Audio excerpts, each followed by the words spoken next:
Good evening, Taiwan. The pleasure is mine having you here this evening.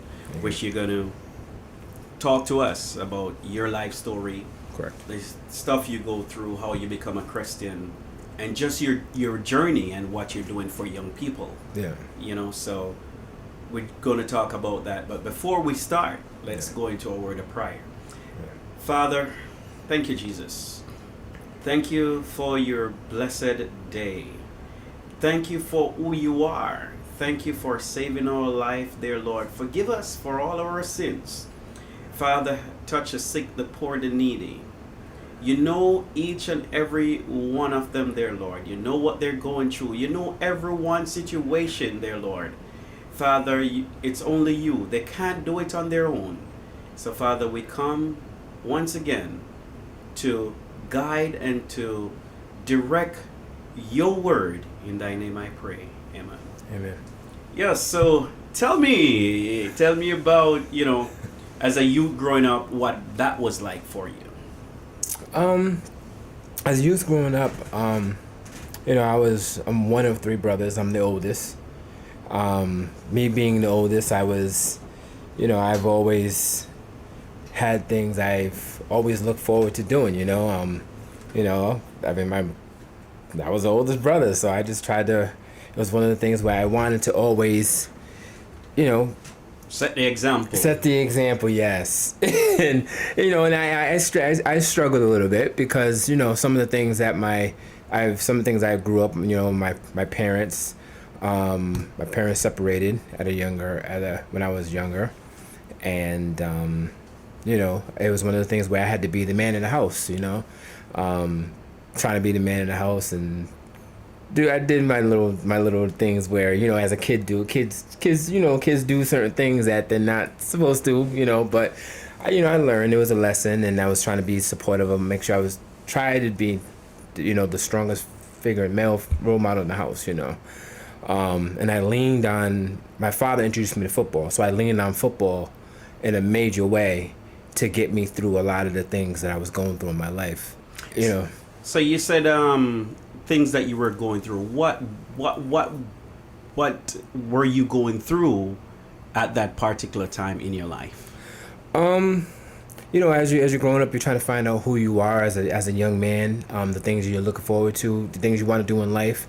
For me, I had issues where I was just seeing a lot of the things that my parents, as a young adult growing in the household, and you wanted to make sure you see your mom cry sometime, and you wonder why. You want to make sure that you're there to support your mom, and the things that that hurt your mom, you want to make sure you take away. And it was just one of the things where I that was personal for me, even though some of the stuff, as a kid growing up, as a young adult, you put your mom through some things that you're like, why you do that? Well, like, why did I do that? So I went through some stages in my life where I had one of my best friends. Me and him was like brothers. He ended up, he was like a brother to me. You know what I'm saying? We conversated, we competed with each other. He always uplifted me. I always uplifted him. He was a brother, and then I end up.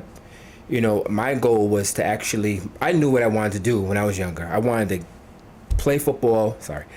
I wanted to play football. I wanted to, go get a scholarship, go to school. You know what I'm saying? I thought it was going to be me and him. And it ended up that was my time when I ended up leaving.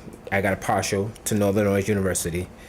And I'll never forget the day because I got a phone call, that said that my best friend passed away.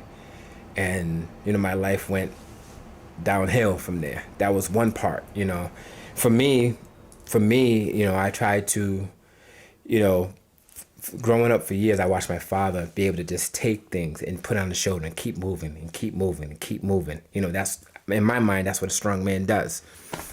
And that's the same thing I tried to do. When I found out my best friend, my brother, passed, I tried to put it on my shoulders, keep moving, try to not deal with it, but try to keep moving.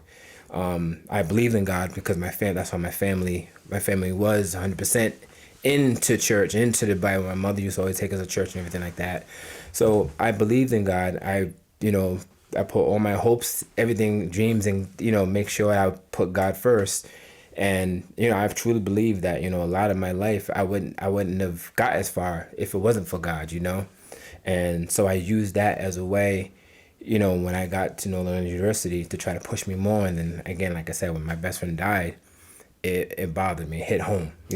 So after your best friend passed, Yes. how was that road for you, with college and football? How was that? It was dark.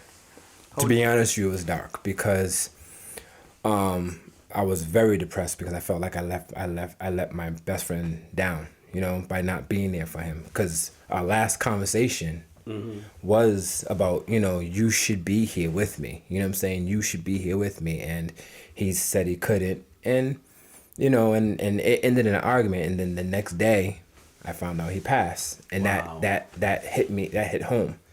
That hit home for me because I wanted to, it was me and him, like I said, me and him was like brothers, you know what I'm saying? So, it was one of the things that I carried with me for a long time, and it took me a total of 7.5 years to really, really process and let it go, fully let it go. It stayed with me a little bit here and there, but it took me 7.5 years to let it go. And, I carried it, depression is real. I can't really. It's kind of hard to say because I did not know, even in my adult years, which I'm about to explain in a little bit about my other situation. I did not know that I suffered from anxiety. I never knew what anxiety truly was.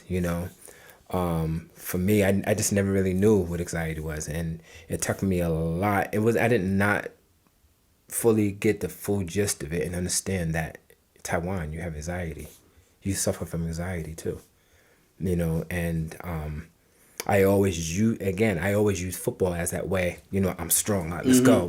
Yeah, man up. yeah. Let's go. Let's go. And that was my way of covering up everything else. Yes, to cope and to cover up everything else. Football was my outlet to everything. It was my outlet to everything because it was the one thing I do very well. I played very well, and it was one of the things where I came to a point where I ended up doing 3 professional tryouts. And when it was my last tryout that I actually flew to Indianapolis.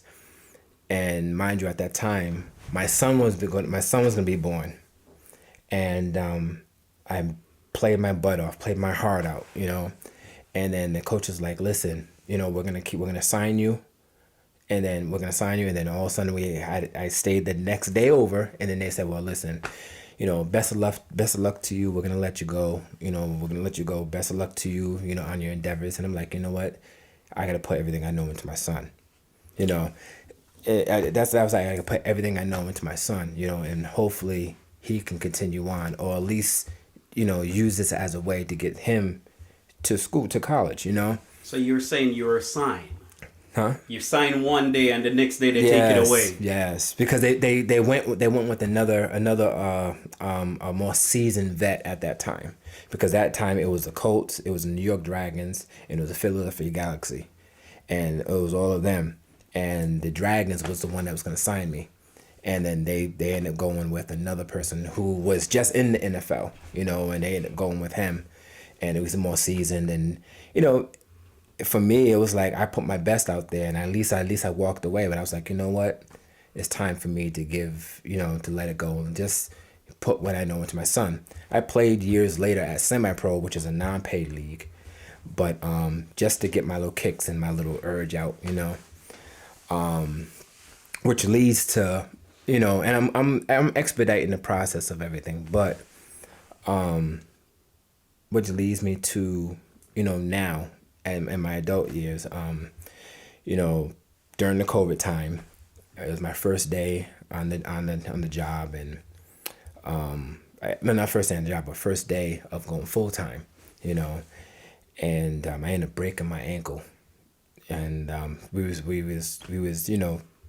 restraining a patient at the time, and I was at the whole situation was very chaotic and very stressful. And I remember one of my supervisors saying, let's get him down the ground, get him down the ground. So I tried to grab him and try to help and get him down so we can. But on the way down, I heard a pop and I felt pressure. And when I heard a pop and felt pressure, oh, and I was on the bottom of the ground and my arm was stuck. I'm like, something's wrong. I gotta let go. I let go. And I'll never forget this day because this right here was the time where things went, a little downhill even more. And then this is where I had to,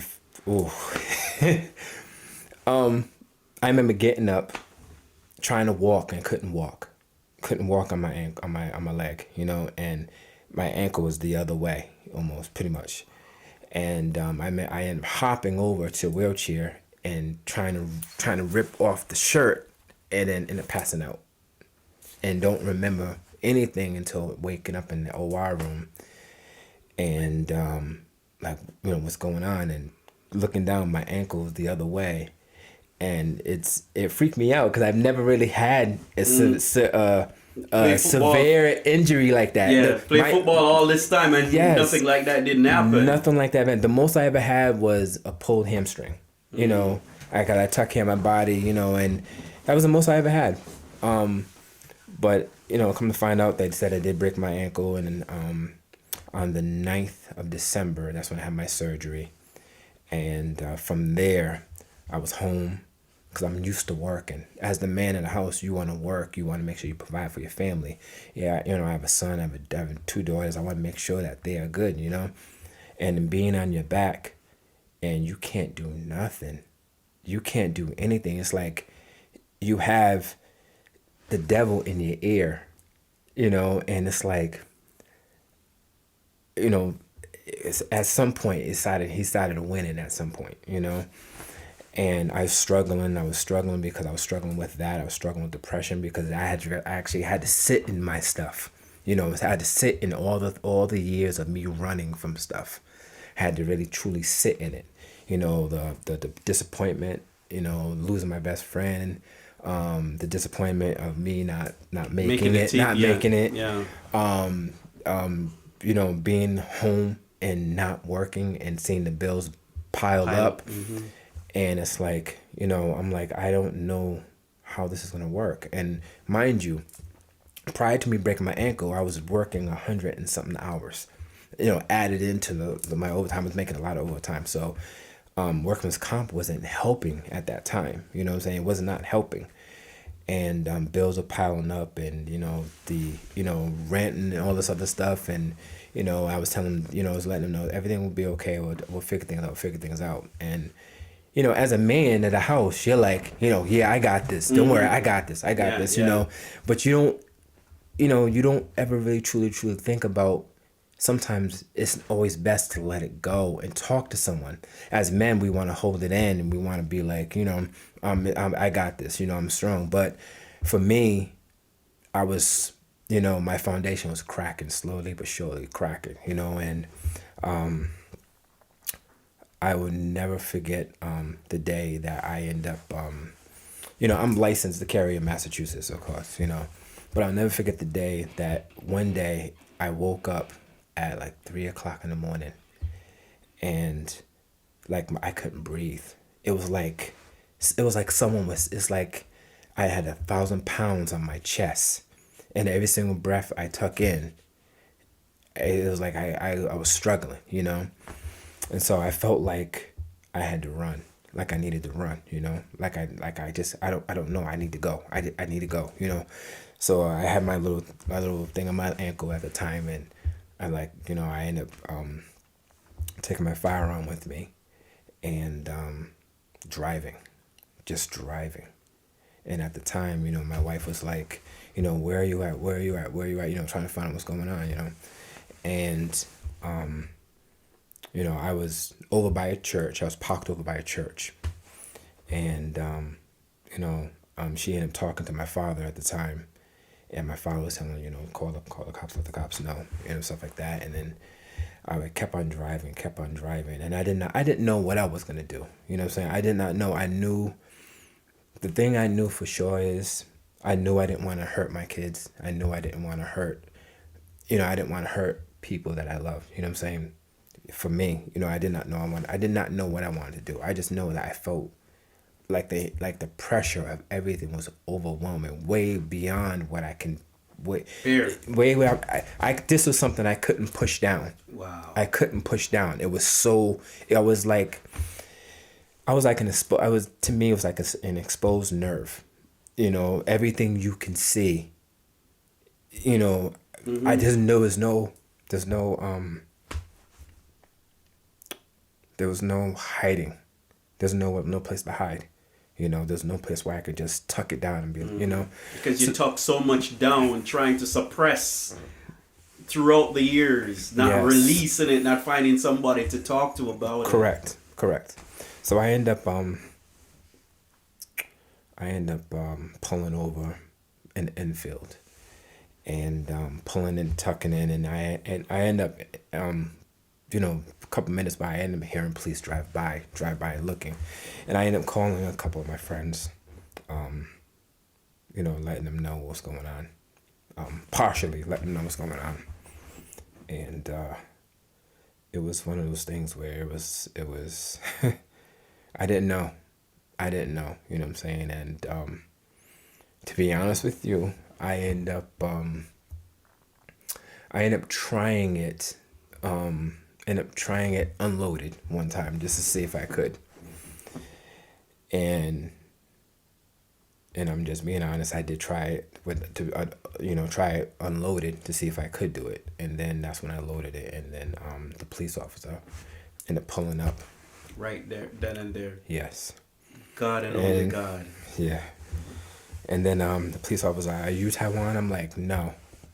Like, no. And then he was like, "You sure?" He's like, "You sure?" And then I'm like, "No, I'm not Taiwan. And I'm just putting my head down, have my hoodie on and stuff like that. And it was like a dark place, dark. And I seen another officer in the back corner with a rifle and everything like that. And I was just like, my heart was beating, and again, the anxiety was high. Mm-hmm. And I felt, in my personal opinion, I felt like God put that officer there because he talked to me. Not saying that no one else couldn't talk to me at the time, but he talked to me, and all I can hear is his voice. Everything else just blocked right out. Everything else is blocked. All I can hear is his voice. Praise God. And then that's all I can say. Yeah, and he ended up saying, he's saying, "Where's the gun?" I said, "The gun's right here." And he said, "Can I take it?" And I said, "Go ahead." And I let him take it. And that's when I broke down. And he I ended up going to a hospital for a little bit, for 7 days. And I was battling with myself, back and forth, battling with myself. Because here I was like, I don't want to be here. And I'm worried about what everybody's going to think of me, and I was at my breaking point. I'm wondering what everybody's thinking of me. And, it's different when you're in the hospital, and you're in a bed that doesn't belong to you. You're in, hospital gear, and you have a bad leg or a bad ankle as it is already. And, and you're there with people who have almost some of the same issues, or maybe even more, and, ain't no one can be more harder on me than me. You know what I'm saying? When I have the points when I'm hard on myself. You know what I'm saying? Ty, you should have did this better. Oh, Ty, you should have did this better. Ty, you should have did this. And all throughout my years, those are some of the things that's been in my head, So, during the times, my kids couldn't come up to see me, and I wouldn't want them to come up to see me at that time like that, and I had a lady who was like, why did you do it? Why does this? Why does that? I'm like, I didn't know what I was gonna do. I just knew that I was, It's like you reach to a corner and you don't know where to turn, up, down, correct, sideways. correct, and so what ended up happening is that after the sixth day, I'm like, no, sorry, the fifth day, am I gonna leave? Am I gonna get out of here? No, you're not gonna get out of here yet. Okay, well, when am I gonna get out of here then? Well, we'll let you know.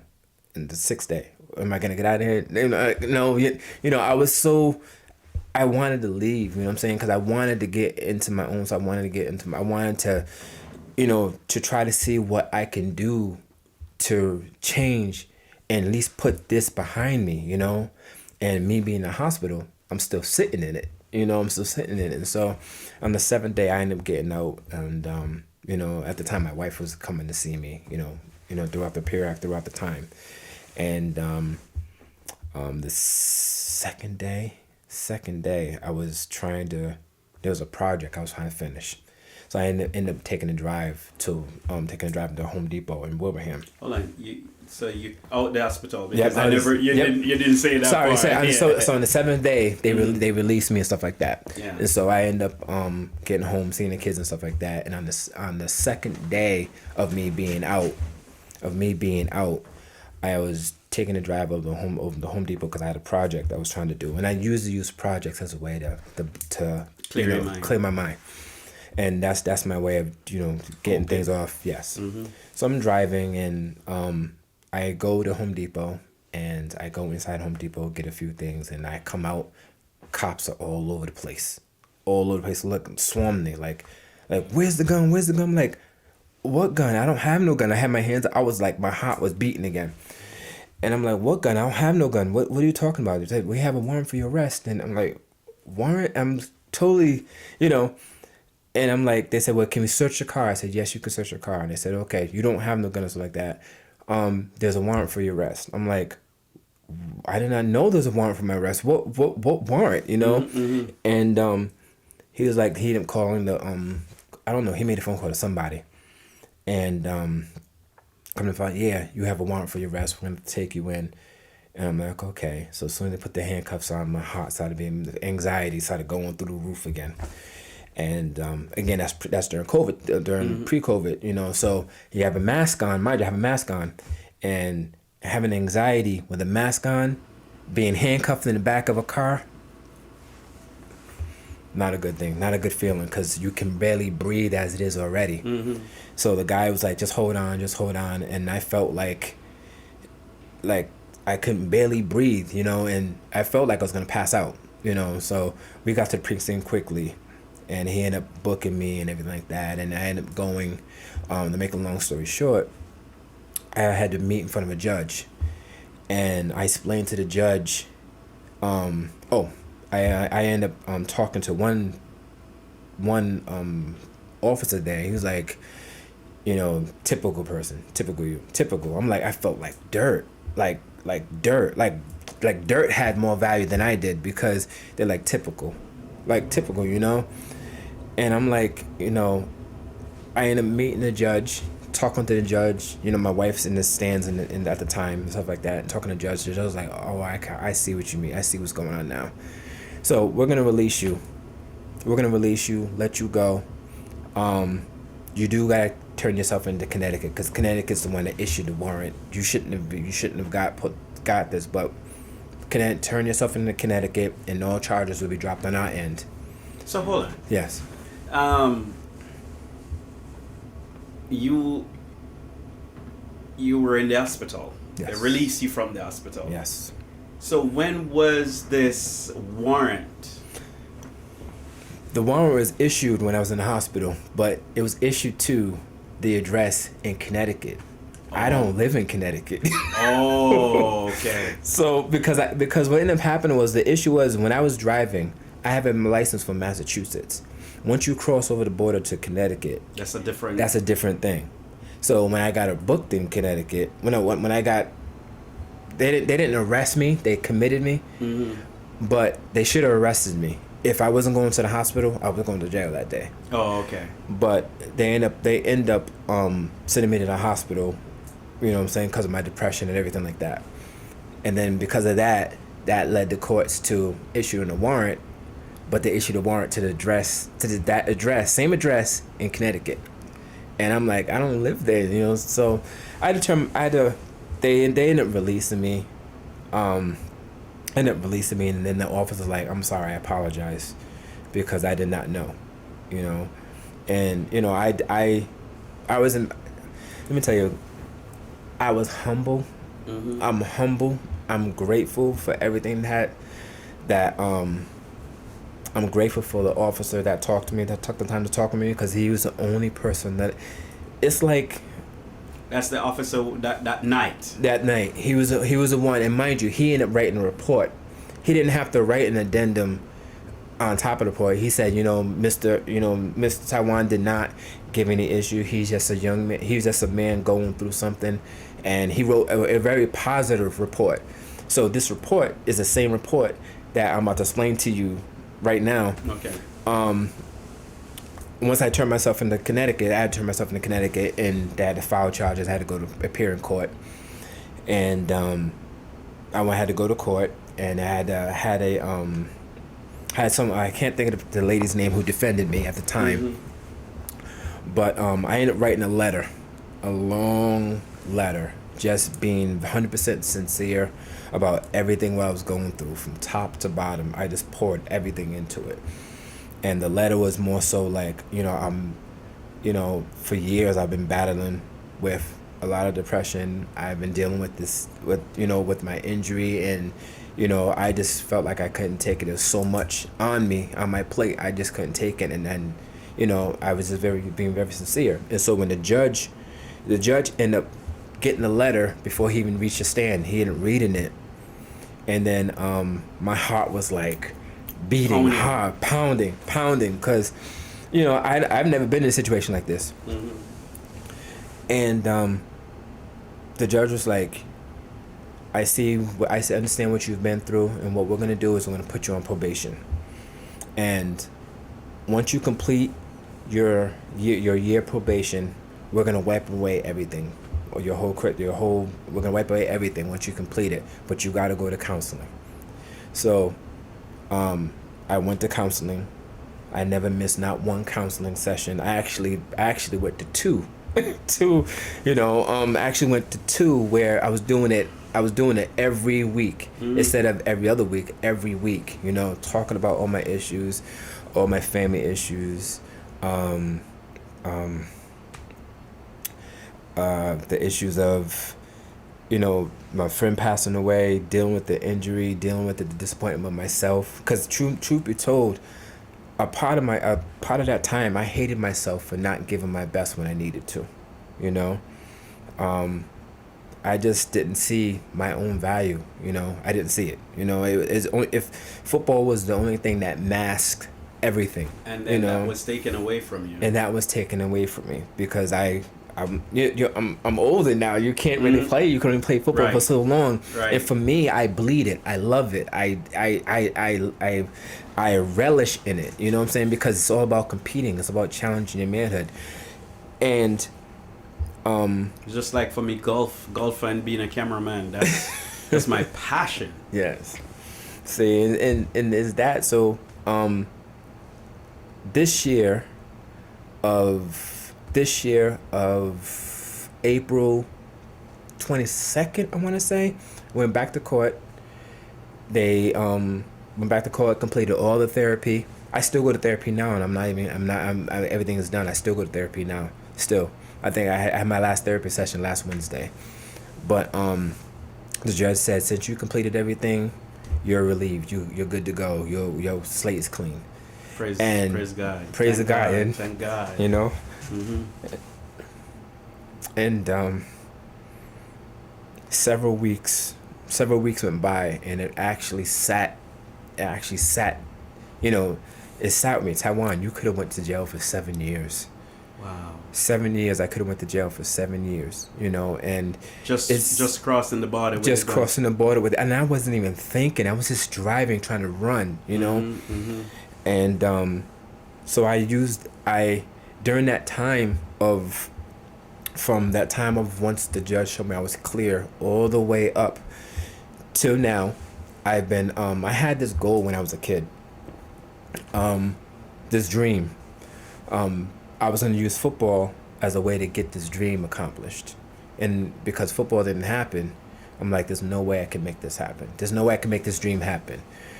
And after this situation happened, can I also go back a second? Sure, go ahead.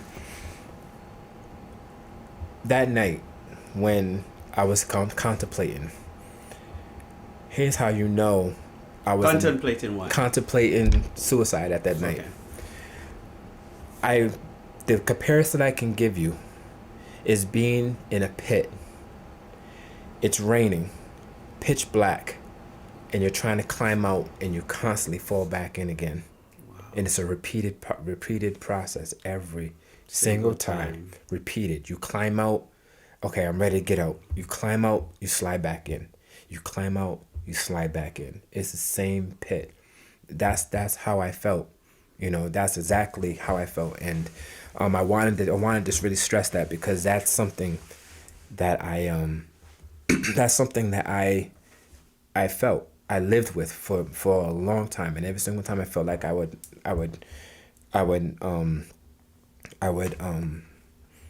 get over it, I would feel like I would be back into it again, you know. And so also that led to me, my aunt passing away too. That was another thing that bothered me, because you know, my aunt was like my best friend. She was like, I can tell my aunt anything and everything, you know. And if she was here, I know that she would be one that would be able to talk to with no ifs, ands, or buts. But I'm sorry, I wanted to say that. But the one of the things now I'm doing now is there's this program that I'm trying to do. It is a challenge, but it's gonna be something that's gonna be meant for helping people, like people in the same situation that I'm in. Rather that be domestic violence, drug abuse, depression. You know, it's the program that I'm doing.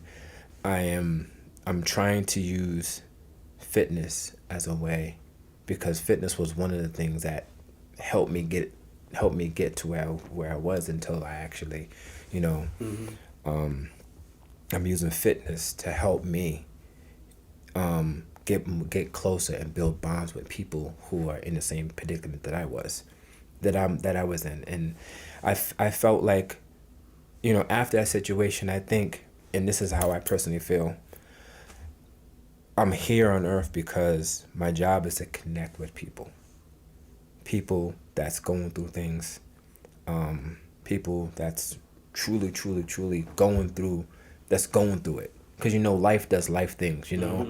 Life puts you through puts you a ringer, and it spits you out, and what you have left, you know, you have to pick yourself back up. And I'm not perfect. I'm still I don't have the depression like I used to have. You know, I pray so much more now than ever before. I used to pray before, like maybe once a week. I pray 2 times a day. I pray when I get up in the morning. I read the Bible, and I pray when I go to bed. Thinking, I pray for people that, my loved ones, my family, my friends, even people that I don't even get along with. I pray for them, because you have to forgive the people who do you wrong, you know. But I'm seeing things a little bit differently, you know, and my life has taken a turn, you know, and I'm starting to see my value a little more. I used to question my value other than football. That was the only thing that I can, you know, that I felt, you know. And now it's like, I'm still doing the football thing because I'm coaching young men, and I'm giving them my story, and I'm in their ear every single day. I'm in my son's ear every single day, and I'm pretty sure he's like, Dad, all right. But my thing is, I'm doing it from a place of love, because I want to see them use their God-given gifts to get them to where they gotta go to, you know. Even if it is to give them a free ride to school, it's a win-win, you know. You know, my thing was, I didn't take advantage of the opportunity.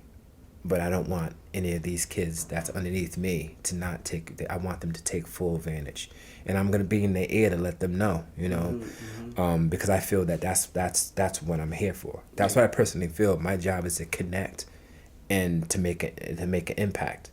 That's what I truly feel. My job is to make an impact, and I feel that. I don't know why I feel it, but I feel it.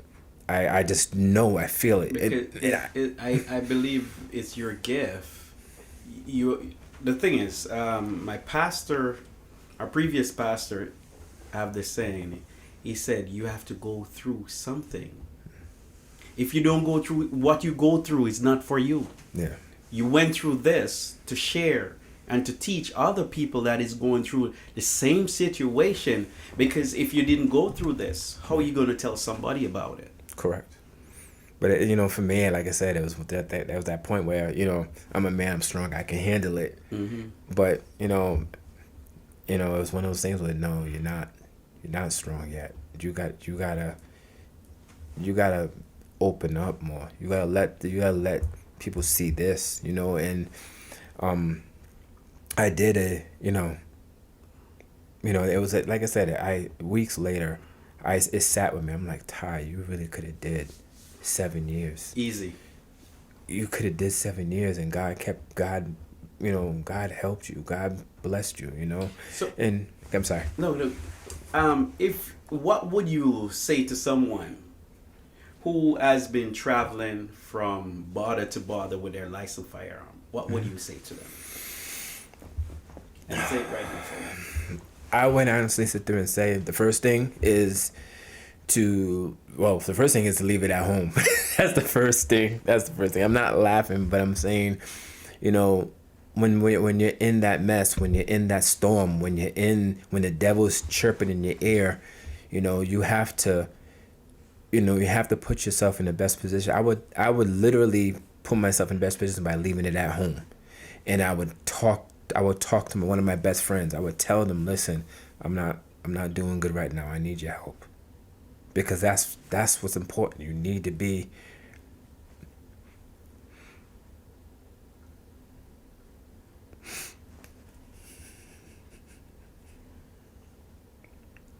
I'm passionate. So when I'm passionate, Go ahead, my brother. It just, let it flow. Let it flow.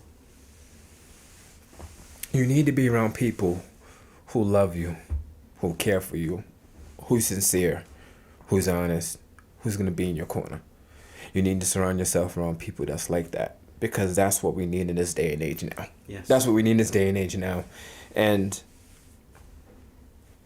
that's what you need. You need to be around people who are going to uplift you and who's going to be like, listen, I got you. And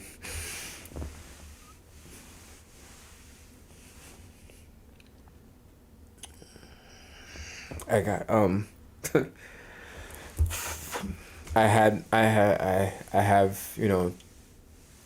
my friends Mike and Travis and Jose and my wife, and they're in my corner, and I learned, and I have other friends, but it was my fault because I didn't reach out to them. I was too busy trying to be to manage it for yourself. Yes. as a grown man. Yes, and so as a grown man, it's my fault. It's my fault, and it's not to sit there and say that my other friends wouldn't be there. It's just that when you're going through that type of depression, you have to open up to your friends. You have to let them know, listen, I'm not doing good.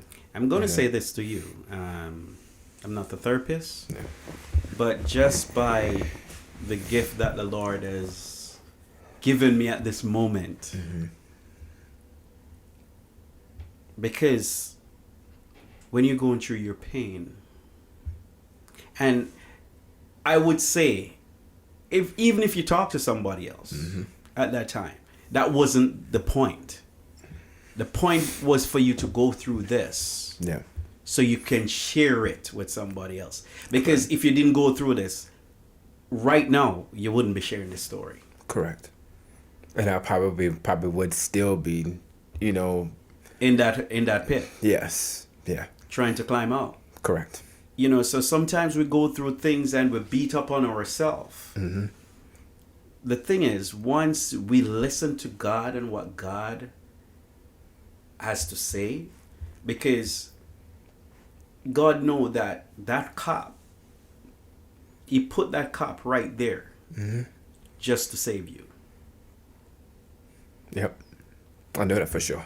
Just to save you. For sure. I know that. No, I know that for sure. And not just the cop, the judge, the attorney, the district attorney, all 5 of those people, not including, my people, my circle. He put those 5 people who I didn't know, because, And your wife care about you, and that's why she called for them to find you. Because just imagine if she didn't make that call, right? Yep. For them to find you, what would happen then? Yeah. Yeah. But like I said, he drove up and walked up just in that time, So it was God is on time God. yeah. He is. I Whole bump is watching me now because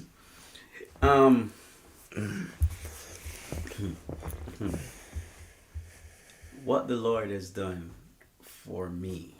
I know he do it for you, but what he has done for me, I only can speak about myself, what he has done for me. He has done so much, so much in the past. Mm-hmm. But the journey that I'm on right now,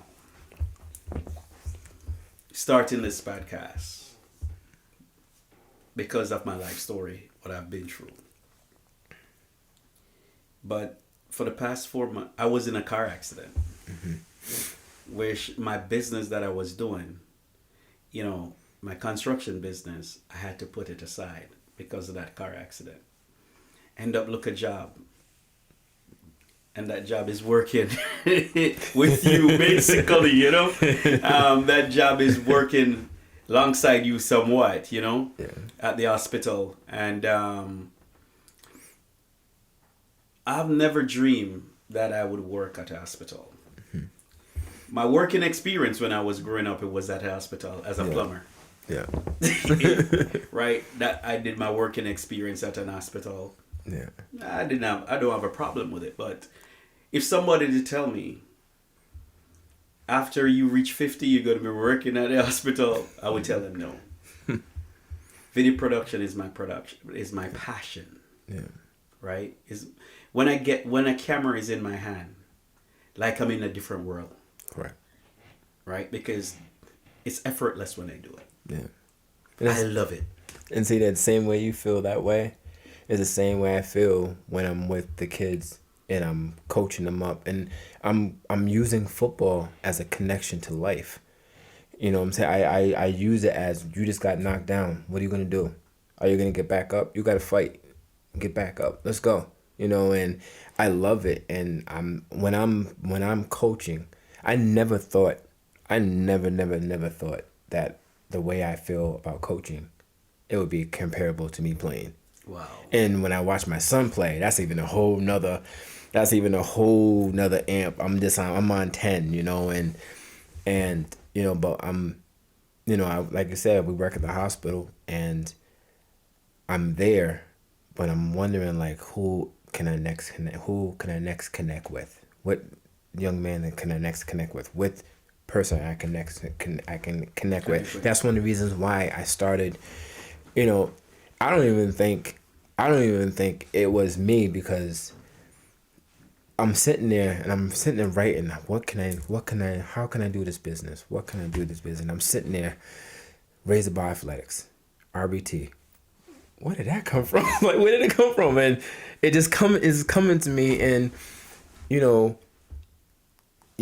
use your fitness, use this. And this is the thing, I'm just in my mind, I don't know why, these are the things that I'm good with. These are things that, and I want to use all these things to empower the person.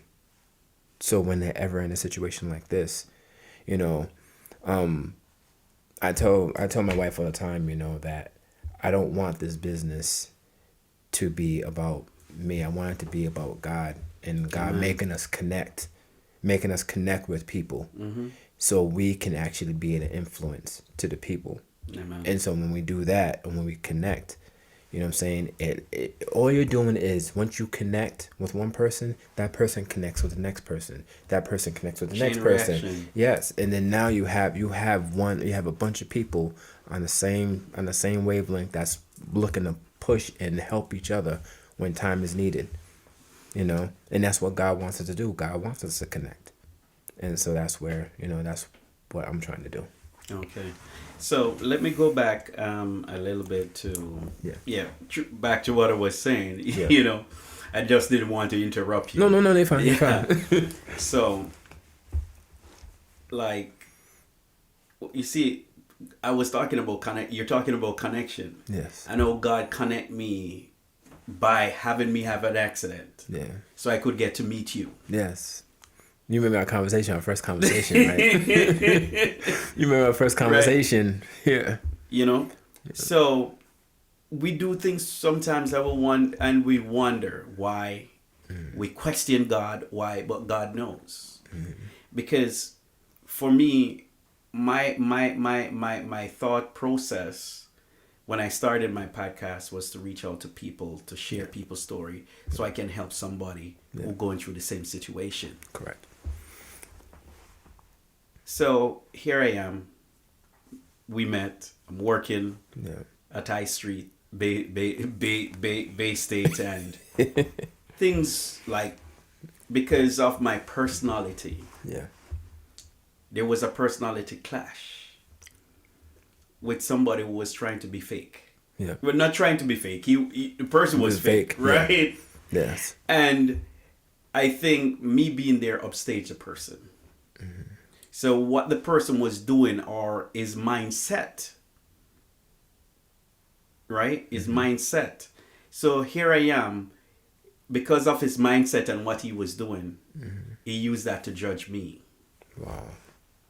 Try to get me fired. Wow. Right? And on the same spot, he got fired. I love where I was, because I was touching people. I was sharing my podcast. Correct. They were listening. People would watch a podcast, come back the next day or the next week when they have their appointment, and they would come. One day, this guy was crying. I kneeled down right by his car side and I prayed with him. Yeah. So for me, I feel like I was doing something. Yeah. The devil didn't like it. Correct. He fight against it. He's like, the devil's always going to do something like that to get you out of there, but it's not going to work because God wants you there. Yeah. And so they moved me from there. Yeah. And it's so funny. When I started working, they were training me at the emergency room at the ER. Yeah. And it's like they didn't know what they did when they moved me from my street. Because now I'm at the emergency room and people coming in crying, sad. Yeah. I'm there. I'm the first line of the correct. Yes. First person they come, correct. They see. And sometimes they come and I can see the tears, I can see the sorrow in their heart. And in their mind, their eyes fill, and just for me to tell them that God loved them. Even some of them I ask if I can pray for them. They come and they say, man, I don't know if my father or my sister, my mother, whoever it is, going to make it. Correct. And just for me, sometimes just ask them, just make them smile through all of that they're going through. So here I am, feel that, I was doing something better at I Street, but I think touching somebody who have some loved one about to pass or going through that transition moment, that heartache, that sorrow, and for them to come back out and tell me, thank you for talking to me, because it made a difference when I went inside. And it's funny you say that. It's funny you say that, because same thing at the hospital. One thing there's a couple of things I'm still learning about myself, and I don't know why. Where we work at, it's like a lot of people sometimes get so cold, like it's normal. Yes. Normal, like it's normal. And for me, when I'm sitting there, and I'm not gonna say the person's name, but one of my friends who passed away, one of my friends who cousin passed away, the situation happening, and I said, "Don't worry, I'll sit on him. I'll sit with him. Don't worry, I'll sit with him." And I'm sitting there right across because it's called, I'm sitting right across and said, "I don't know what happened to you, but I'm praying for you. I'm praying for you. I hope you make it." And of course, he didn't make it, but it's like it's like a sensitive spot for me. Yes. It's sensitive. Yes. And it's like I have to. Yes. I don't know. Even if a person's crying. Oh man. A person walks by crying. I'm like, I may not say it to them because I want to give them the respect and give them the space. But as I'm walking by, I'm like, I don't know what you're going through, but I'm praying for you. Look here, man. And I don't know. Let me tell you. And doing that alone, right? Yeah. Just doing that alone, that's why I know the Lord put me here. Yeah. Because just saying that to someone, no, it make a world of difference. Like this lady, I saw her on Monday. Yeah. And she said her mother, she don't know if her mother is going to make it. Yeah. And I said, I'll pray for her and I'll pray for the family. Yes. She came back this evening and she said, I'm here to pick my mother up and thank you very much. Yeah. Because those kind words that you say to me, mm-hmm. it really prepare my heart. It Correct. Bless me. When people come back and just say, look here, what you said yesterday, mm-hmm. what you did for me, just opening the car door, whatever, yeah. like what you did Correct. Make a difference, then I know I'm doing what the Lord want me to do. And that's the thing is you're sensitive to it, and you have just feel it. You have to, something you feel, and you have to respond. Yes. You have to sit there, Yeah. and I'm still trying to figure that out because it's like again we're at the hospital, we work at the hospital, and it's like it's like you have to say something. You have to at least give that sympathy. Hey, I'm gonna pray for you. I got you. Don't worry. And we need more of that because in this world right now, there's a lot of things going on that it's starting to become more colder than mm-hmm. anything else, and you don't need cold. You need people that sit there and care for each other. And if some people are care, then you have people who do show they care, but they're doing it for a reason though. Yeah. Instead of being genuine. Yeah, genuine. And what self. Yes, and what I'm putting out is not pure genuine. I'm being very authentic. Yes, authentic, because that's what I feel, and yeah. I can't be nothing other than myself, You know what give me energy each and every day at work, even mm-hmm. sometime when I don't want to be there, yeah. because this is not me. This yeah. is like, for me, somewhat, when I look on the world side of it, mm-hmm. like where I'm coming from, working for my prime minister in my country, and yeah. working for the government, and having my business, working for all of these things, yeah. and to leave that and come to within this struggle, yeah. that's something that I'm faced with right now, that I'm dealing with. Yeah. But the sweetest joy for me is when I smile with somebody and they smile back, yes. and it really bless their heart. Yes. You for understand sure. that? For me, that's the biggest reward right now. For sure. You understand? Definitely. And it recharged me. And it reached a point when people get grumpy. Mm-hmm. It used to suck my energy away. Mm-hmm. But now, I'm not going to let anyone steal my joy. Like, I was sharing my podcast when I was working at I Street. Yeah. Because I know the content and, me talking to people and sharing people's story. Yeah. And when I heard my manager said I can't do it no more, honestly, I was mad. Yeah. Because I know I was doing something for God. Yeah. And so now I can't share it, with anybody at work. So for me, I'm like, how am I going to connect? And what the Lord has been showing me and guiding me down a different path, mm-hmm. to share His word, to share His love with people. Correct. Smile more. Correct. Just say thank you. Yep. Just say God bless you. because that's the very thing that's gonna stand out in front of everybody. That's gonna stand out in a crowded room. That's gonna stand out. You know what I'm saying? And Because yeah. what I don't understand, because they're saying you need to be nice and you need to help, right? And they see my podcast as in not helping is making benefit to me. You understand? No, and it's I'm not. like, it's just the devil. It is just the devil. But it's not been because it is helping. It is helping the people by giving them and saying, "Hey, you know what? If I mean, I wouldn't be surprised right now if a person sits and said, I battle with depression too. Exactly. I battle with high anxiety too. Yeah.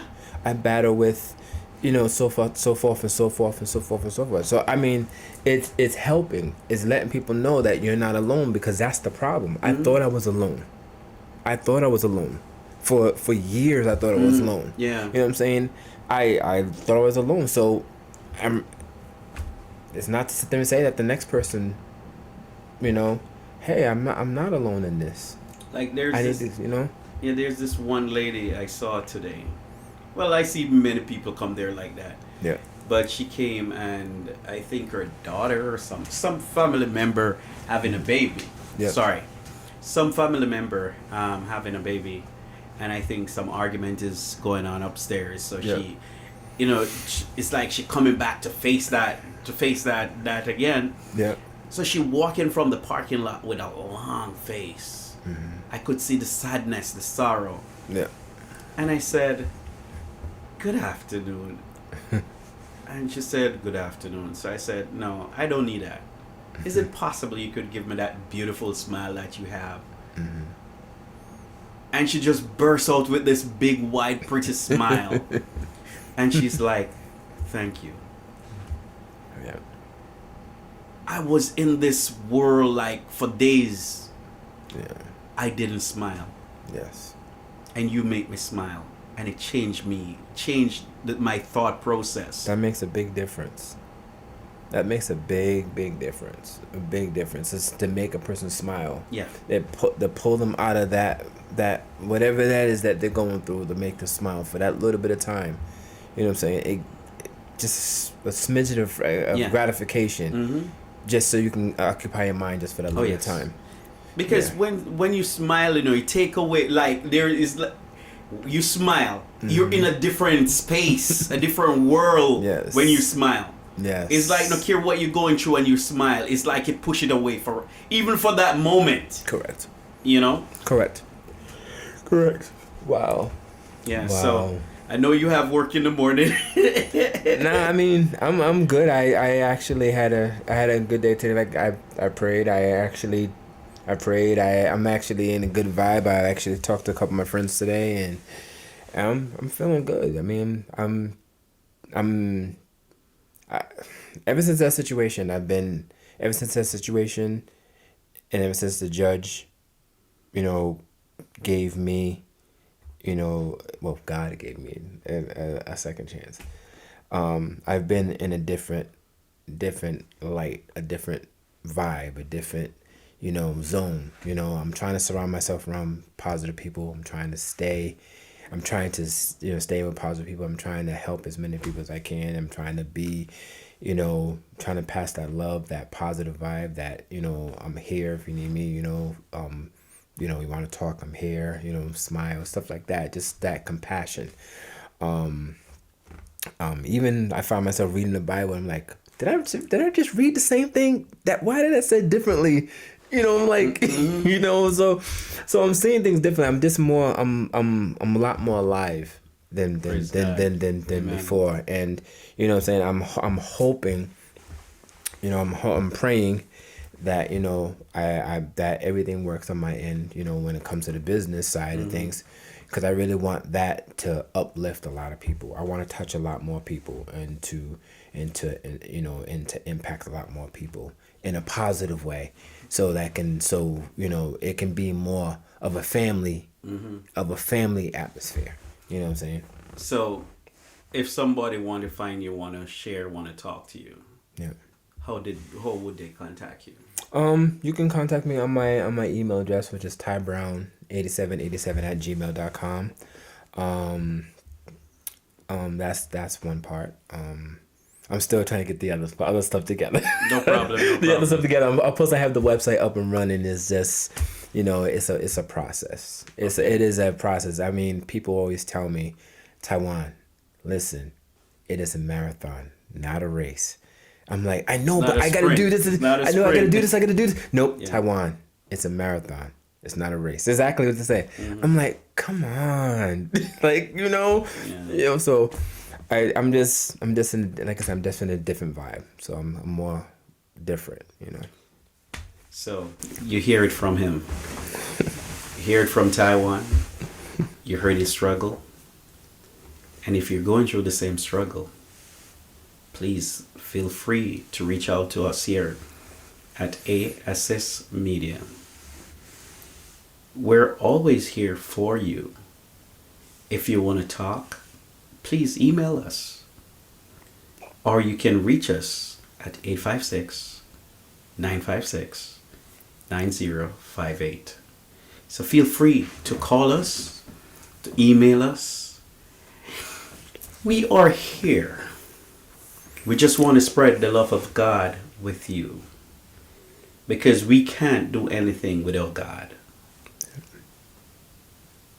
So if you're going through your anxiety, if you're going through a situation, and even if you may not feel like you're going through any of these, but I'm going to say, if you have a licensed firearm, please remember, know your state rule, no other state rules also, because you will get 7 years just to cross the border with your firearm.